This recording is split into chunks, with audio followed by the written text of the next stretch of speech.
Okay, Tony, thank you so much for doing this. This is so awesome. I'm such a huge fan of Doom Annihilation. So tell me about making the Doom Annihilation. So what I like read on Wikipedia, you kind of like approach Universal in 2015 about making like a Doom movie, or is that kind of correct? Or Yeah. Well, first of all, thanks for having me on. Thanks for the kind words about the movie. I had a long time relationship with the Universal. It's the division I was working for is called 1440. So they specialized in taking those properties that either disappointed in the theaters or just had run out of steam in the theaters and the other divisions didn't want them. And they had made this really good niche of making these straight to video at the time, straight to home entertainment films like the Scorpion King films or American Pie. There was a bunch of these things. And, audiences loved them. Like, there was some familiarity. They would usually tend to bring one of the characters in or something. And um, around 2009, I was hired to write Death Race 2, which was a lot of fun. Um, and to my, not to my surprise, because I thought the movie turned out really awesome, it took off. Like it was one of their highest selling straight to home entertainment films. And that was really when they were really putting some good budgets in. Like that budget was like $7 or $8 million. And they shot it in South Africa where your dollar stretches even more. So it's like a 10 to $12 million movie. And it just, it just took off. We ended up doing two more of those. And it was through the multiple films where you start to get to know the execs and stuff. And the exec at the time I was dealing with mostly, the head of the division was Patty Jackson, and she was kind of the ultimate decider. Her and another gentleman named Glenn, and but Lisa Gooding was my kind of this, creative exec I was working with a lot. And one time, at some point, she took me out to lunch and, and she had mentioned that they were kind of looking for new titles. Yeah, they had done all these Scorpion Kings and all these Tremors and Death Race, started to kind of like wane out a little bit, So um, I said, Doom. I said, you're sitting on what I think is a gold mine. And this was probably around 2015 because it was before the new game launched. And I knew the new game was coming out, and they didn't have the rights to any of the new games. Obviously, their deal predated that and was with id Software. And but she took it to the higher ups, and the higher ups said, "Nah, the first movie bombed so bad. Uh, they didn't like total bombs. Like the division liked movies that just underperformed, or like I said, just ran out of steam." So, and I had, in anticipation of them saying yes, I had written, I had always kind of had the thoughts of a Doom movie ever since I started playing the game in the mid 90s. And so I had already kind of written like a 3 or 4 page treatment that I thought, and I had shared it with her, even though she said no, and she thought it was cool. And, but after the new game came out, and there was this new buzz about Doom, and I had been hired to write another script for them. And during one of the meetings, um, uh, Lisa brought up and said, "Hey, I spoke about Doom, and now there's interest. So do you want to expand your treatment?" And I did, and they basically said yes. So we developed a script at that point. oh man, dude, and I gotta say one thing about like this Doom Annihilation. You have the hell, and you got demons in the movie, which is awesome. Yeah, I never know. I never want to critique other filmmakers. It's really hard to make movies, and I don't know what I've heard some stories of what went on with the first development, and the execution of the first film and stuff.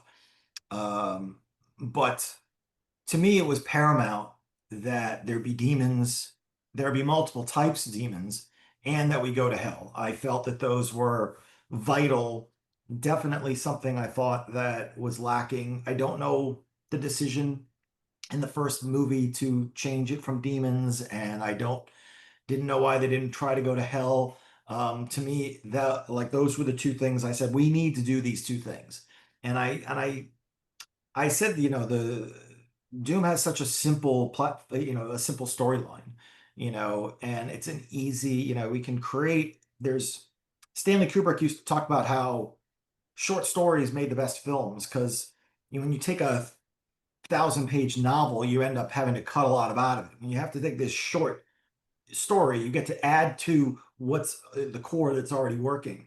And Doom had a core that's working. A group of Space Marines are called in, and a bunch of them get wiped out. One of them's got to battle through the base on this, Martian moon and teleport, thinking back to Earth, and they end up in hell and they're battling demons. It's a core kind of adventure action story there, and then we could build a lot of the other mythology around, kind of to support the story, build up your characters. Your Doom guy had no real backstory. I think the creators of the game had gone had gone out of their way to basically say they didn't want Mario. They wanted Doom guy to represent the player at home.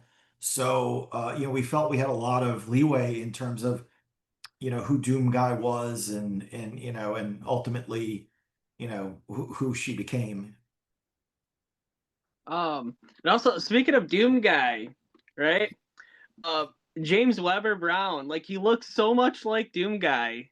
Like, if you like, kind You of look like at Google both. search Yeah. his like name, like they just do like side by side photo. Like he looks exactly like him. It's crazy.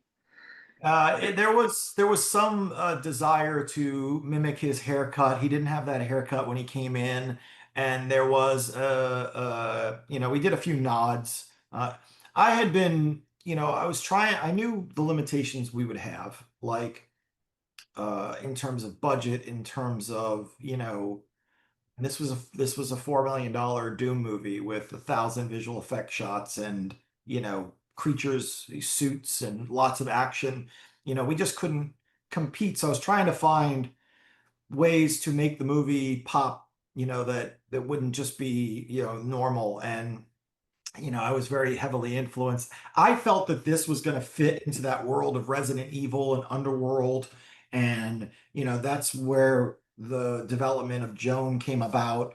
But I wanted like some nods to that aspect. And that's when James came in and, he auditioned, he gave a really strong audition. And I said, "Do you mind cutting your hair?" So, he kind of went with it. I don't know if he knew that that was the goal, but we tried to do some nods throughout the film to the games as much as we could, also keeping a fresh story.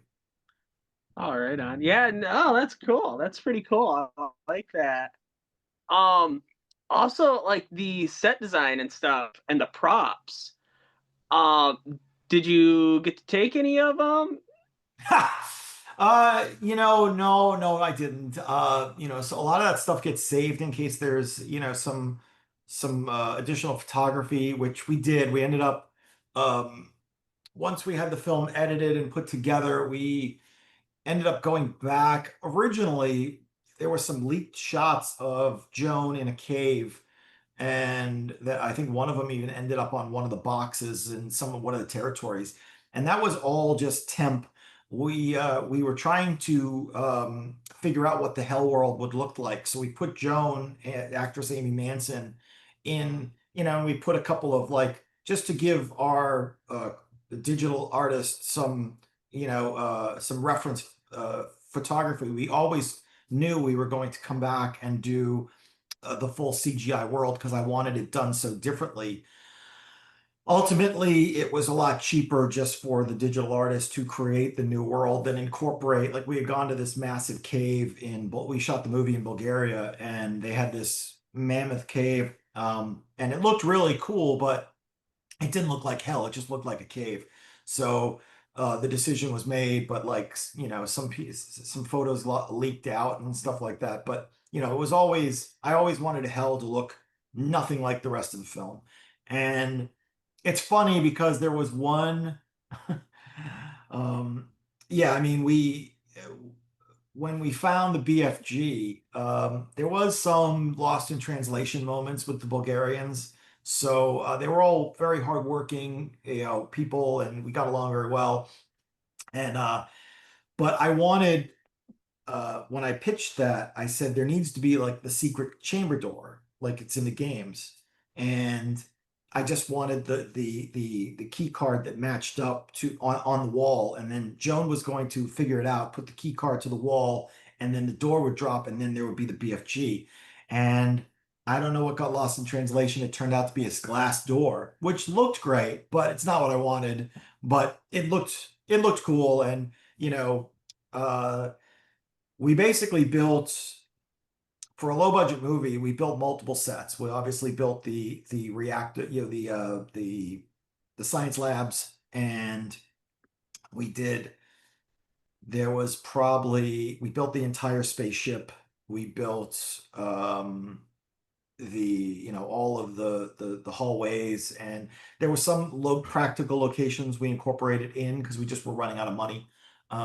But it needed to look. There was nothing in Bulgaria that looked like a state of the art, moon, science lab. So and hallways are a big part of the game, and these big empty rooms were a big part of the game.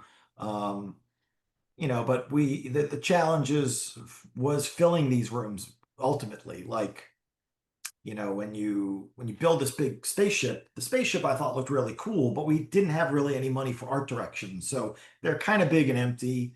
So you kind of feel that emptiness a little bit. I would have liked a few more things dangling, like, maybe from aliens and stuff. But the production design team did everything they could stretching that dollar. I mean, it was all the money we had was ended up on the screen, that's for sure.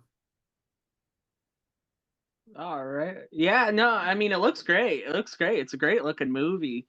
Thank you. Um since you were like a fan of like the Doom game, did you like think about doing like a Doom movie even before you like approached like Universal, like even like earlier on when you were playing the game, maybe like back in the 90s?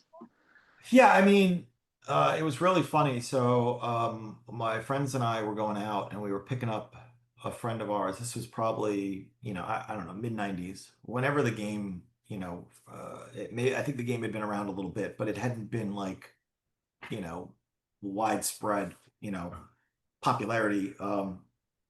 And he was working at a company down in Venice, a visual effects place, and we went to pick him up.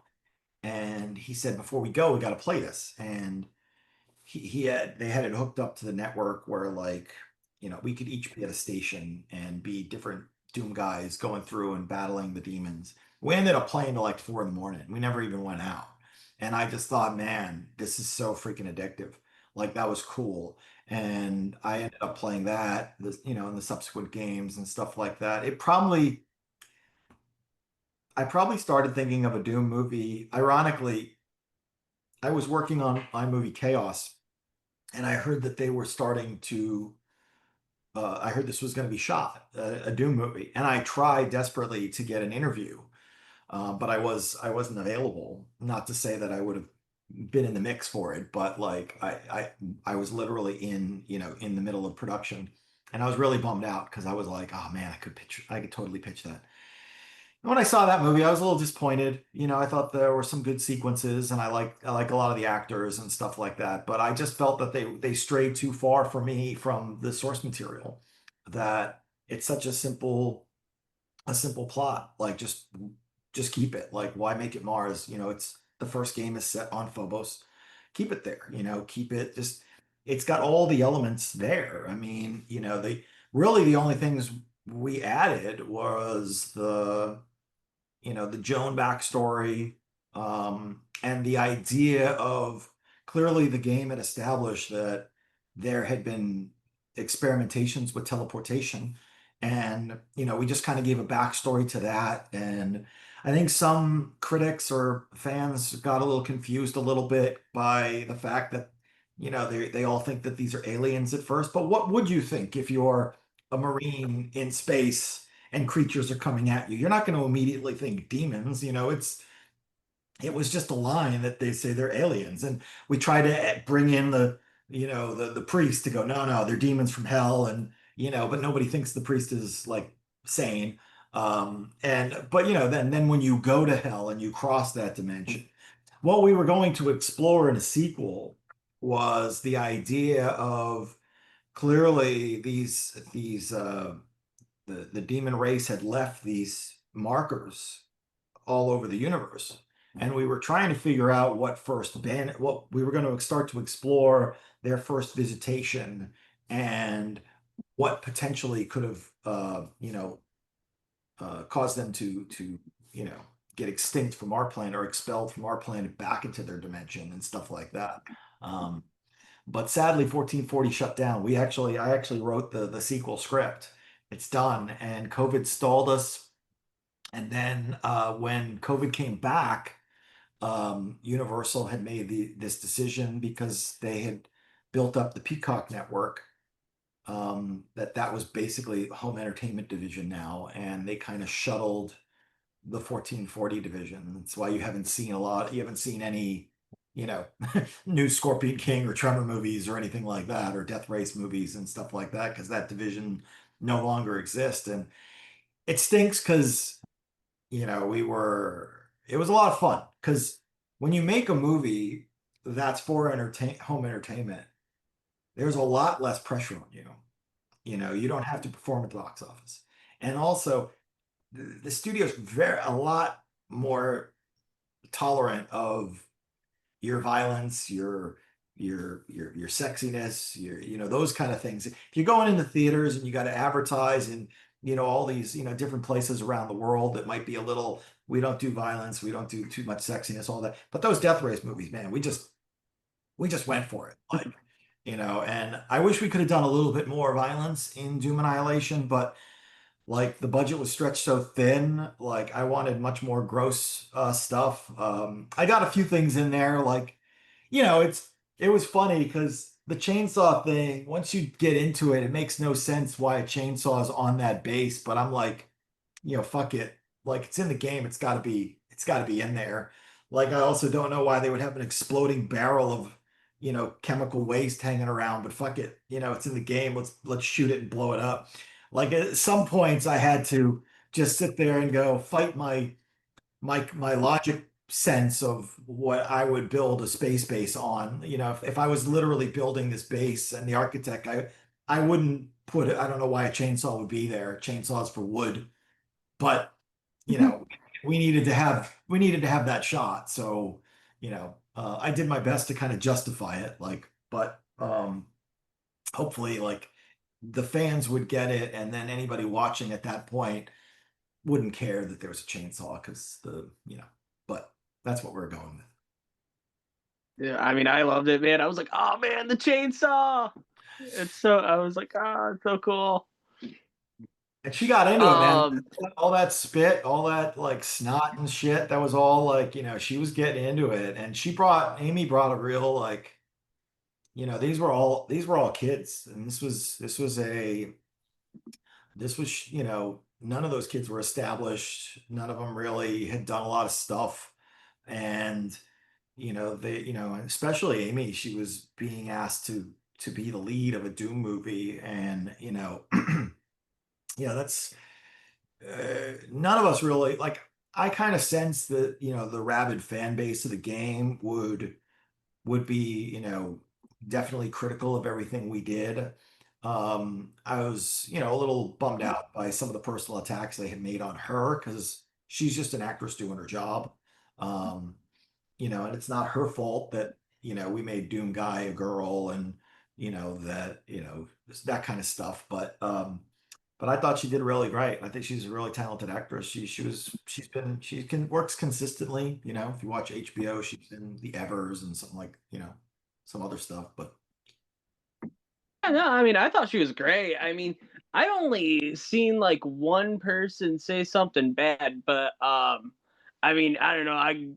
I'm not, I don't. I guess I don't really look for that stuff. I only seen like like I've seen a lot of like positive stuff for the movie. So I mean, there's like it's almost like a cult like fan base for it. So Well, I really felt um, like we were, we had a lot going against us in terms of like, we didn't have a very big crew. We had a very small budget, but I thought we were very faithful to the games. And I thought, it's like somebody, I remember being, somebody was talking online about like, why wasn't anything like the games? And I'm like, well, in the games, they're experimenting with teleportation.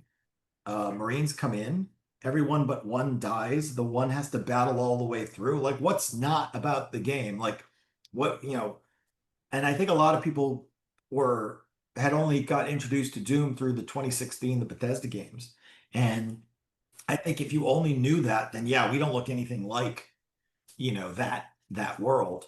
And Bethesda's taken it to another level, but like Universal only had the rights to those first three games. So the only like leap of faith is I pulled Betruger in from game three into this movie and had the plot of one, but I felt like I needed the scientist that started, the teleportation stuff. um, well, and like the first Doom movie, they had like the first person shooter scene. Did you think about doing something like that? I mean, because you got the guy with like the VR thing. What, Well, that was my did, nod to it. I felt like the first movie did that. So I felt like I'm just going to do what I wanted to do was the map. Like when you pull up the map and you see it and I'm like, but I felt like if I did that, then it just would have been repeating what they did. So I consciously didn't do it because, you know, arguably that was the most interesting sequence of that film where they basically it went on a little too long, but it definitely was the fun part of that movie. And I felt I wouldn't have been able to do it as well. Once again, like that's a big budget movie. That was like a 50 or 60 million dollar movie at the time. Probably would have been 100 million these days. And I was like, if I do that, then everyone's just going to compare mine to theirs. And I didn't feel confident enough in matching the production value with that. So we ended up putting the dollars towards all the dollars that we saved throughout the film all went to hell at the end. Like that was probably the sequence I'm most excited about. I thought that, we went there. It looks great. I thought that everything except Joan, there's pretty much other than Joan the gun, and there's one shot where she's on the ground looking in the puddle reflection. That's the only like three elements that were real in the whole thing. She's walking around green screens and, the digital artist basically created everything to it. And one of the real fun things was designing one of the final moments where we mirrored the opening the sorry the cover art for the game where the Doom guy's up top and all the demons are coming up, and we were able to mirror that exactly, which even if you look, there's one demon looking back at the camera just like on the cover art. And it's really fascinating because if you look at that cover art in the game, because a lot of people were like, "Oh, you had too many people." Like, there's literally another Doom Marine in the background of the cover art, like battling away. So I always felt like, it will always lend to the ability to have a team involved. So, but we were definitely conscious of their first person perspective, but I just didn't feel like I could nail it. oh yeah, that was great, man. Loved it. Actually, I mean, I'm a big Doom Annihilation fan. My wife's brother is also a big Doom Annihilation fan. So every Cool. time I see him, like Doom Annihilation, we're always talking about Doom Annihilation. Um, Well, so yeah, and also I was gonna ask, right? Because you got your start in movies. It's such a cool story. Like a production assistant on The Quick and the Dead, but you like wrote to like Sam Raimi. Huh. Yeah, basically, I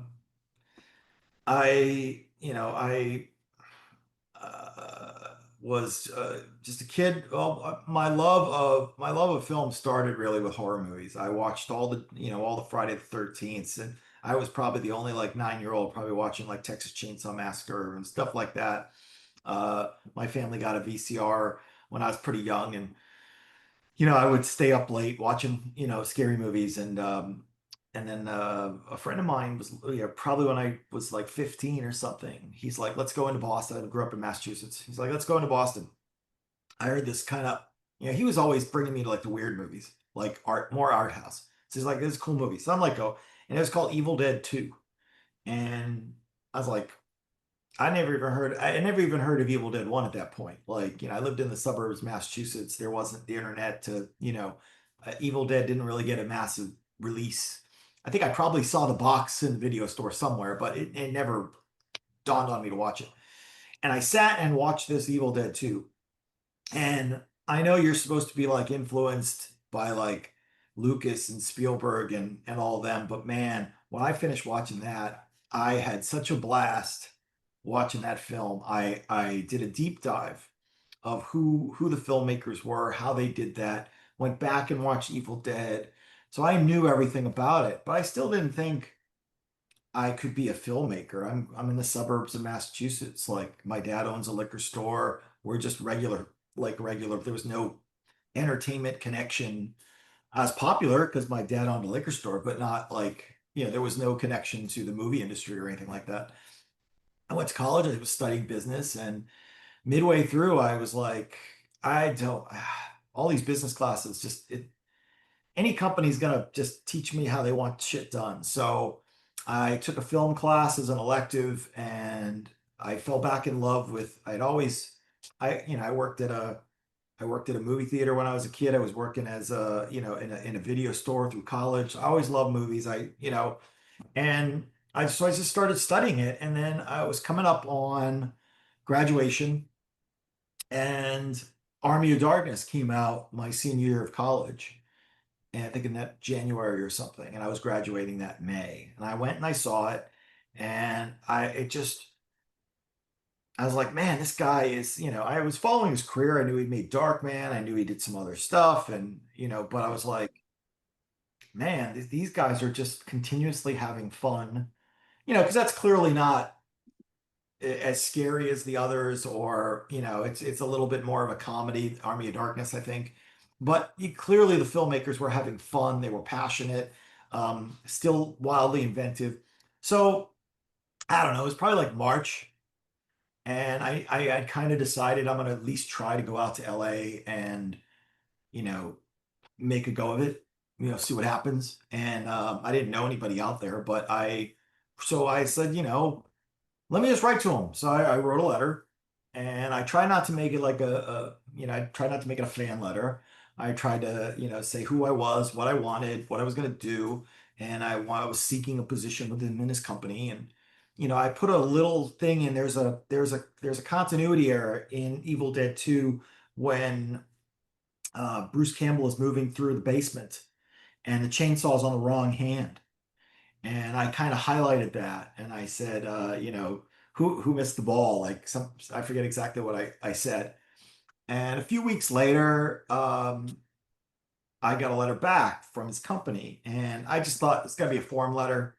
And I opened it up, and I had started my letter greeting. I went to college in Seton Hall in New Jersey, and I had started the greetings from the gloomy swamplands of Jersey. And the first letter was greetings from sunny Los Angeles.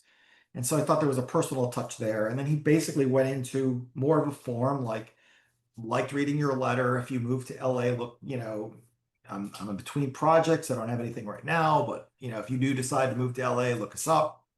And then at the very end, he's like, they had a screen direction problem, so they had to reverse the negative. So there wasn't like that they put the thing on the wrong hand. Just when they flipped the negative, it looked like the wrong hand. He said we tried to make it so it wasn't too obvious, but good catch. Something like that. So really on the strength of that letter, I drove out, not thinking like it was abnormal for somebody to respond. And once again, this is pre-Spider-Man. Like I'm sure, the amount of letters that, went up exponentially post his rise up the charts of filmmaking and stuff. But I arrived in California in the summer of '93 after I graduated, and got myself I rented a room in a fraternity house in UCLA. It was like $700 for 3 months. That's where I kind of like staked my flag and said, I'll figure out the town. I didn't know LA very well. And I set up a phone, I set up a mailbox, etc. I typed up a new letter. I faxed a new one into his office because there was no email at the time. And by the time I got back, after I walked down to the mailbox, etc., place to fax the letter, I got back and there was a blinking message on my machine. And I had sent a few resumes out, and this call came in from, some production company at Sony was asking if I could come in for an interview. Now, Sam's company was Universal, so I didn't put two and two together at that point. And so I drove to Sony. It was really cool driving on the lot. And, I'm interviewing. There's hardly anybody in this office. Apparently, they just opened the offices and they needed somebody to do errands because there was once again, no email. So scripts had to be delivered by hand. Yeah, everything had to be, everything was only a couple of producers and, you know, so I said, sure, I know LA. They're like, do you know LA? You know way around? I'm like, yeah, yeah, of course. I really didn't, but worry about that later. And as I'm leaving, they hand me a script, and I didn't recognize the name on the script, Simon Moore. He was a British writer, and all I knew was Sharon Stone was attached as the lead at that point, and I thought that was cool because this was like a year or two after Basic Instinct. So I knew who she was, and she was like super popular at the time. Probably the number one female star with her and Julia Roberts were probably neck and neck at that point. So I was like, wow, it's gonna be a big movie. And I'm like, who's directing? And they go, Sam Raimi. So I found out that Sam's office got my letter, knew that they needed an errand boy, basically, sent my letter back over there and say, why don't you meet with him and see if he's weird or whatnot. Um, and I kept being told that my job's probably going to go away. It might be temporary, but I ended up staying all the way through the prep. And then when the shoot was going to Arizona, um, I begged and pleaded. I said I have to go. Like I got to move out of the fraternity house anyway, so I have to find an apartment.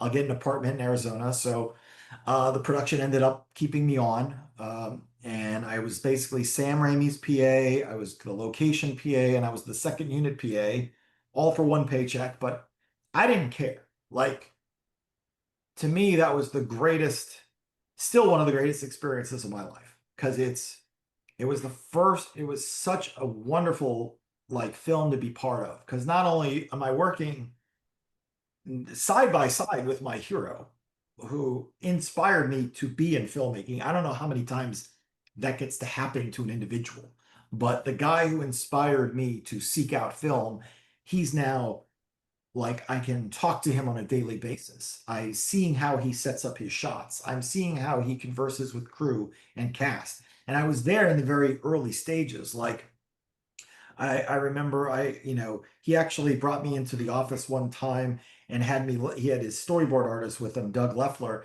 and they're like, Tony, lay on the floor and then kick the door shut with your foot. And then he went down and kind of like put his stuff, and this is what it's going to look like, and and then you could see that shot in the movie where Russell Crowe's his get knocked down to the floor and he kicks it so like I was helping, not a lot, but I felt like I was helping. Like I'm literally, I mean, what could I learn in film school that I'm not learning right now? And they're paying me. They were paying me poorly, but I didn't care. It was like I'm making, I'm learning my craft. I'm building relationships. I'm paying my dues. I didn't care. And it was, that I credit how everybody loves Sam. Like Sam was the nicest person. He never would yell. He would always thank people for, a great day at the end. He would, go by the trucks and say thank you to everybody. And, I've tried to do that in my career where, you know, sometimes, the people who are at the top of the chain, the actors, the writers, the director, they get most of the credit, and the crew is usually working, long, tough hours, and depending on your budget, like, union shows, the crew makes good money, but at the same point, like, there's sometimes a disconnect between what they call the above the line and the below the line. And I never felt like that because I came from the absolute bottom. And I want to make sure that, when a director would reach out to me and thank me for something, it made me work harder. It made me inspired to show up the next day and just really give my all. So I try to do that as well. I'm probably not as good at it as Sam Raimi is, but you know, it's something that's carried with me. So I guess the advice is always send a letter. Like the worst thing that somebody can do is just not respond. But sometimes you can get you can get lucky. Right?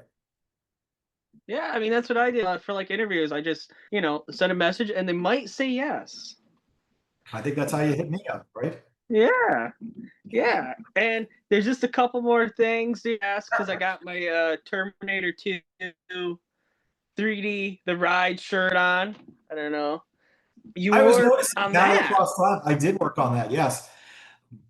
Wow. I mean, you talk about the the the luck I've had, the great fortune. I mean, Sam Raimi, I've worked on Jim Cameron, Michael Mann, John Carpenter, all these. I mean, I went to Snake Plissken like three Halloweens in a row.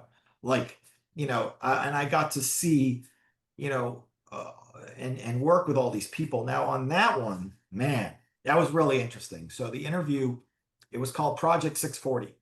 And it was, yeah, so the interview I went in on, I didn't know what it was. And I was interviewed by the time two of the biggest ADs in the business, Aldrich Porter and Billy Connor. And Aldrich Porter was like well known for Ron Howard's first AD. And so I knew I was going in to meet with some top people, but I still didn't know what the project was. And the first thing is they're like, it's only going to be like a 3 week shoot. It's, but it is out in Palmdale in the desert. It's all nights. Um, and we've got some big stars. Like I was like, oh, okay. And we're just going through it. And so I get the job, and only after I get the job do I get the script. And I'm like, I look at it, and it still said Project 640, and it was one of those colored script, like so you can't photocopy. So I'm opening it, I'm reading the T1000, and I'm like, oh wait a minute, the T, oh what the heck's going? Holy shit, what is this? They had described it as a ride, as a short film, and all this kind of stuff. Now the original plan was that Jim Cameron was only going to fly out and direct Arnold. So the first couple days were directed by Stan Winston, the makeup effects artist who's passed away sadly, and John Bruno, who was the second unit director on like True Lies, or visual effects supervisor on like True Lies and some other movies. And they were going to direct most of the production. So I think that lasted 3 days, and Jim Cameron flew out, and man, so that was the first time I met him. This was a massive, massive production. This was, we lit up the desert with these Musco lights, the 8 Musco lights. Now, a Musco light is the size of like an 18-wheeler in the air blasting. And we had 8 of them. This was shot with the old 3D cameras that could only be moved with cranes. And we had like 3 cameras, and everything had to be moved on cranes. The set was this. I mean, if you've been on the ride, was like a football field of just absolute apocalyptic stuff. So Jim Cameron comes out, and man, the energy just switches. Like he was intense and in a great way. Because I had only worked, I mean, I had never seen a director with a walkie-talkie to talk to the crew. Usually the director would speak to the first AD, and the first AD relays. Like Jim's got the little hand mic, walkie-talkie. He's controlling the light people, the cameras. he yells at me, goes, "Hey, come here!" Like we're dragging fire debris like across the set. Like I've never, usually that's a union position, and they have the art, but like everybody's spread out, and I just, man, like that was so much fun to be on that set, to see him work, the control that he had. Like everybody just fell in line. He was a general, unlike I'd ever seen on a film set at that point. And what was really fascinating was his crew. They had all worked multiple films with him, and they had these shirts. Like there was all going back to The Abyss, and they had the shirt said "The Abuse," and there was a T2 shirt that said T3, not with me. And they were like literally wearing these, like saying how, and at lunch they would tell these horror stories of basically being verbally attacked, or the long hours, or all this stuff. And one day I was talking to Lloyd Moriarty, his key grip, and I said, "Why do you all keep coming back?" And Lloyd just said, "Because if you can get that job, you can get lots of jobs." So yes, you're paid very well rate on a great rate on a Jim Cameron thing, but if you can get the Jim Cameron job, you can get pretty much any job. So it's not just about the money. And Lloyd said something I'll never forget. He goes, "Because when we finish and we go see the movie, we look up and know that we've created something truly special." And I always remember that. And that's the connection to the crew that I'm talking about. Like you don't want to make it feel like it's your movie. It's got to be our movie. We're all working together. You need a leader, which is the director, but you also it's a collaborative effort. All right, on question. Doing the death drive any of the cars, all right? Sorry, you broke up. Oh, the Death Race movie, or Sorry, we're having some little technical difficulties. I'm hearing Death Race movies, something about the cars. okay, when you did the Death Race movies, did you ever get to drive any of the No, cars I or was ride in not. them? I wasn't on set. I wrote everything, but and they shot those in two of them in South Africa, one of them in Bulgaria. Um, and yeah, so I didn't get to drive any of the cars. It's a bummer. Oh. I know. Sorry. Oh, it's all right, man. But thank you so much for your time. This has been so awesome. Oh, I thanks. love Doom Annihilation. I'm looking forward to your future movies and your future.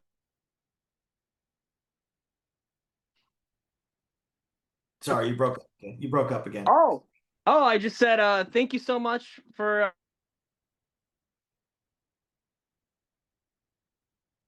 I'm an Annihilation fan, and I look forward to seeing your next movies and projects. All right. Thank you so much, Jeff. Good luck with this, and thank you so much for your time.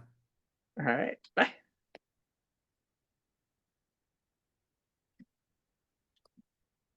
Cool.